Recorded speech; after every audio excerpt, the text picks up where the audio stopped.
Isang mapagpalang araw sa ating lahat mga kapatid. Ako muli sa Eden Bernal sa batch 3 of the aking daily devotion. At ngayong araw pag-uusapan natin ay some blessings are not meant for us. At ang ating Bible verse ay mula sa 2 Samuel chapter 7 verse 12 to 16. Sasabi sa ating scripture yung araw mga kapatid, "When your days are over and you rest with your ancestors, I will raise you up your offspring to succeed you. He is the one who will build the house for my name." Ito ay sa scripture natin na 2 Samuel chapter 7 verse 12 to 13. Sa 2 Samuel chapter 7 mga kapatid, ay may magandang desire si David. Gusto niya magtayo ng templo para sa Diyos. Para sa kanya, parang hindi tama na siya ay nakatira sa magandang palasyo, habang ang Ark of God ay nasa tent lamang. Maganda ang intensyon niya, pero ang pure ng puso niya, pero kahit na ganun, sinabi ng Diyos na hindi siya ang gagawa nito. Ang anak niya, si Solomon, ang magtatayo ng templo para sa Diyos. Kung isipin natin mga kapatid, parang unfair ito. Bakit hindi si David na lang? Dahil siya ang may desire.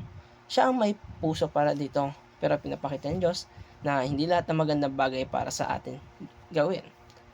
Minsan kasi mga kapatid, may mga blessing tayong opportunities o pangarap na gusto natin at kahit napakamabuti ito, hindi ibig sabihin na yun ang plano ng Diyos para sa atin. At doon tayo nahihirapan kasi gusto natin makita ang resulta ng effort natin. Gusto natin na tayo makikinabang, pero ang lesson dito mga kapatid, hindi lahat ng blessing ay para sa atin. Minsan para ito sa susunod na henerasyon. Ang ginawa ni David, kahit hindi siya ang nagtatayo ng templo, naganda siya ng mga materials at resources para kay Solomon. Hindi siya naging bitter, naging faithful pa siya lalo sa ating Panginoon. Pinapakita nito na ang maturity ni David, handa siyang mag-invest sa isang bagay na hindi niya makikita ang completion. Ganyan din sa buhay natin mga kapatid. Minsan may mga ginagawa tayo na hindi agad natin nakikita ang bunga sa pamilya, sa work, sa ministry. Pero hindi ibig sabihin na wala nang value ang ginagawa nila.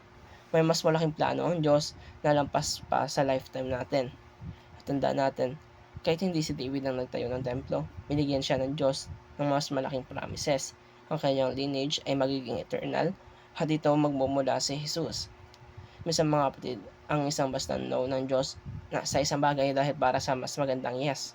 Sa huli, hindi tungkol sa kung anong ginagagawa natin, kundi kung gaano tayo ka-faithful sa role na binibigay sa atin ng Panginoon. Kaya mga kapatid, may mga bagay ba sa buhay natin na gusto natin pero hindi binibigay ng Diyos? At paano ba tayo nagre-relax sa mga ganito? Mga kapatid, magtiwala tayo sa plan ng Diyos kahit hindi natin maintindihan. Mas magiging faithful tayo sa kung ano ang mayroon tayo ngayon. At maging willing na mag-invest para sa mas malaking purpose. Even if hindi tayo ang makikinabang. Kaya mga kapatid, maraming salamat sa panonood.